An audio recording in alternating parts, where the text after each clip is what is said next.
Hello and welcome to the show, which today is all about how you get your small business website to rank higher in the search engines. And who better to talk to you about this topic than Redbox resident SEO expert, Megan Smith.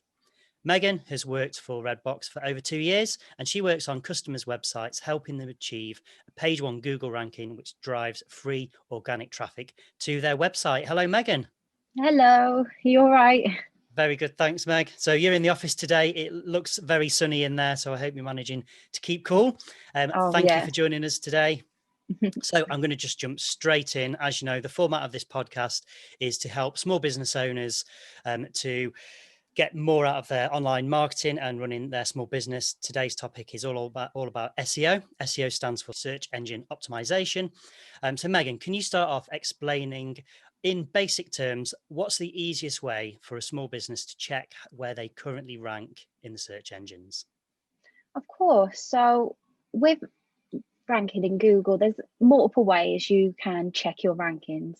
The most simple way is just to collate all your keywords together and just do a simple Google search. Have a look where you're positioned, see who's against you, so you can have a look at those people. It's also good to note when you do these searches as well, what content actually shows up. So if it's, for example, blog posts, that's going to be a little bit harder for you to rank against, as blog posts are known to be masses of text and you'll have keywords all incorporated with link building. So it'll be more difficult for a regular website page to rank with a blog post. There's also free tools. So there's a tool called Small SEO Tools, which is pretty easy to use. You just add a URL, place where you want to rank. So if you're in the UK, you can set it for the United Kingdom, and then you just add your keywords and it will just show you your average ranking for those words. And there is tools such as Mars SE ranking, and there's SEMrush as well, but these can be quite costly. So to keep your costs down, to start with, I would recommend using just a free one, just so you can see where you're ranking.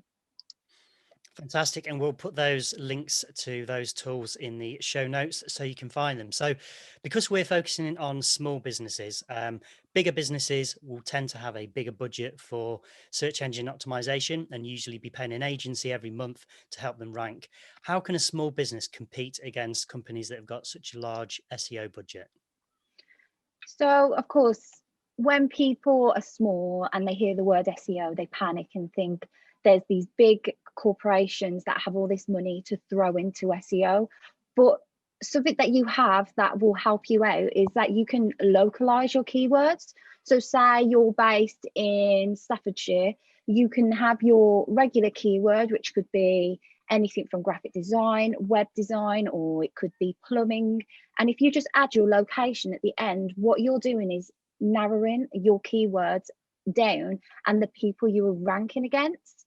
So if someone's doing a local search, so maybe they go plumbers near me, you'll rank higher because you're using that location. So it will show people that you're in their location that they need. It's also important as well that you're not, when you're finding your keywords, to try and find keywords that aren't really high search, that have a really high search volume. You want to keep it a little bit on the lower side, just as you're finding your feet, as you're trying to build your rankings. This is just going to go a long way for you. There's also other ways you can help to incorporate your SEO. So you've got your own on-page SEO. So that can be your headers, your H1s, H2s, H3s of a website. Make sure you're including your keywords all the way through in your URL as well. So Megan, can I just jump in there? So you've mentioned H1s, H2s, which in our world is coding speak for different types of headings. If somebody has got their own website and they are using an editor, how would they know how to set a H1 or a H2 if they've got their own website? Yeah, of course. So most websites will have a composer built in. So what you'll do is you'll write your text, what you want to be shown at the top of your page, and you can usually amend that and change it to H1s, H2s, which H just stands for heading. If not, and you work with a web agency, you can always ask them for some training, or if you get times like each month that they will spend on your website, you can ask them to go in, make those amends for you. Fantastic. Sorry for interrupting. Carry on. Oh, it's okay. But with, of course, adding these keywords throughout your page, you're just going to tell Google that this is the word I want to rank for, because what happens when Google crawls your pages, they will go from top to bottom, and when they see these words just keep popping up, and if you've got correct links, so you've got internal links, so a link going from a different page to a different page, sorry, on your website, and then including also external links, which is a link on someone else's website that goes to yours.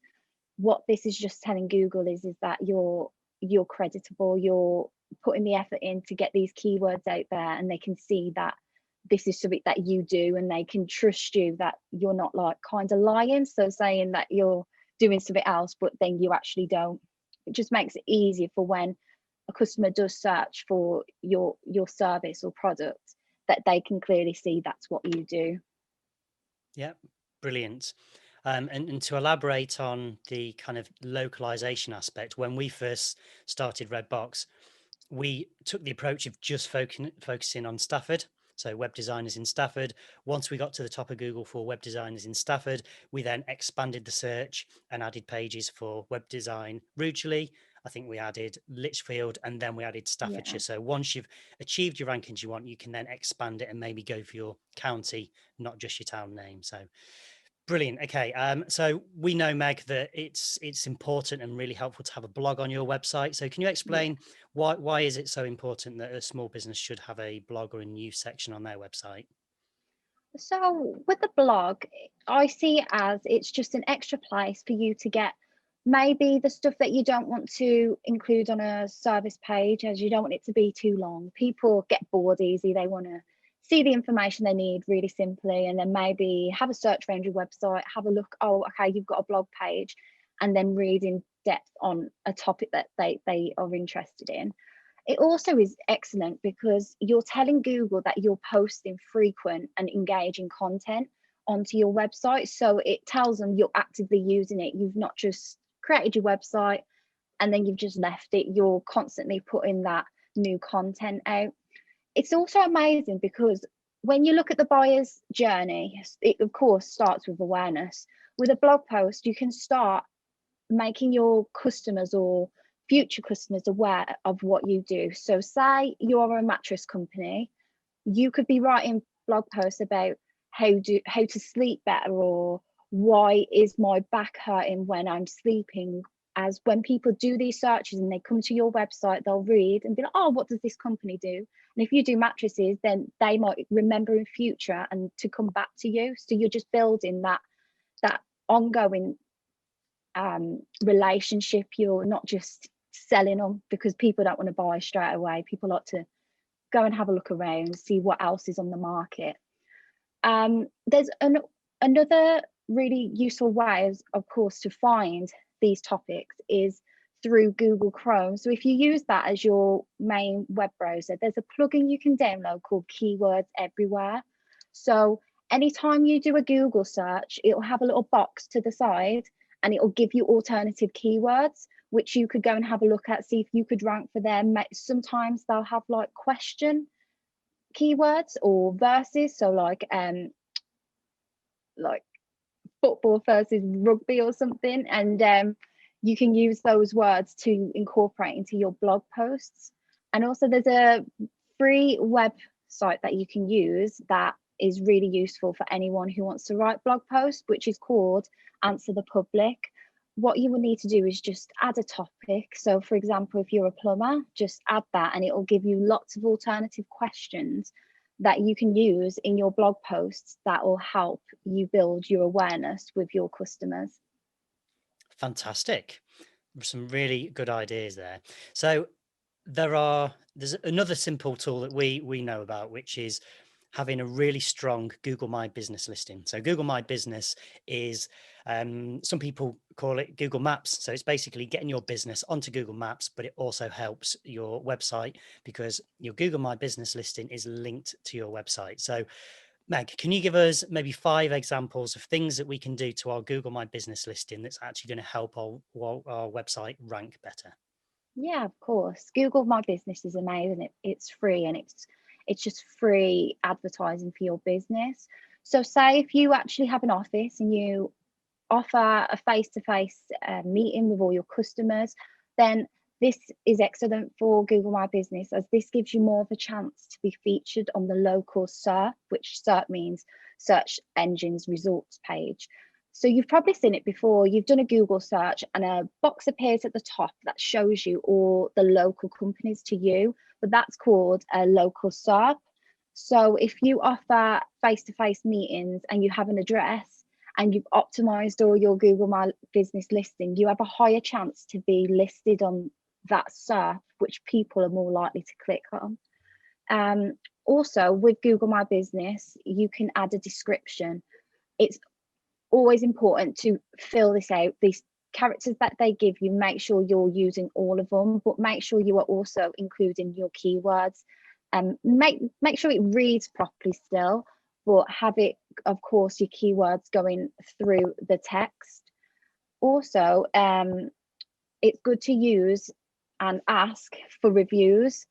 With Google My Business, people can easily just click on the write a review and give your business a review, but you need to make sure that you're responding to these as well, so Google knows you're actively using your Google My Business too. Also, it's important to complete your profile, so add any popular FAQs, so questions that people ask you a lot, add them on so they don't have to call you. They can find everything they need straight away. Your hours, so what time you're open and what time you finish. Your services, list everything there just to make it really simple for them to just go to one place and find out everything. And even add photographs, so you could have photos of the team, maybe your workplace, the office inside, just so people can get to know you a little bit better. And I'd say the last tip I'd recommend for Google My Business would be you can actually add updates to your listing. So as we talked about blog posts, just maybe you wrote a blog post, why not add that to your Google My Business? You could add recent activities you've done as a team. You could even incorporate any social media posts you've added and just add that all onto there. The only thing is it does only last for a week, but if you just keep updating it, then it just tells Google you're using Google My Business as well. Yep, fantastic. Some great advice there. And we are real advocates of Google My Business. It does, the work you do on there does pay off, and it does help your Google My Business listing appear, but it also helps your website rank higher. And interestingly enough, Meg, you mentioned about our photos. Our photos, we put photos on. Usually every year we do an updated photo shoot in the office, and those photos get thousands of views. So, it is really useful to have interesting stuff so people can browse through and get a feel for your business. So thank you, Meg. You've shared lots of really good stuff with us there. I'll be putting some links to the tools that as Meg has mentioned in the show notes. I'm also going to include links to a few blog posts that Meg's written to help you with the topic of SEO, but there's also some useful things like what to include on your homepage. So all that will be in the show notes. If you would like us to have a look at your website and do a completely free personalized website review detailing how you can improve your website, then just go to redboxweb.co.uk/free-website review and submit the form, and we'll carry out a review within 3 days, and it will basically be a 15-minute screen recording of one of the team talking through your website and giving you valuable advice of how you can improve your website. And this is an absolutely free service with no obligation. So thank you for listening once again, and we'll see you next time. Thank you, Meg. Thank you.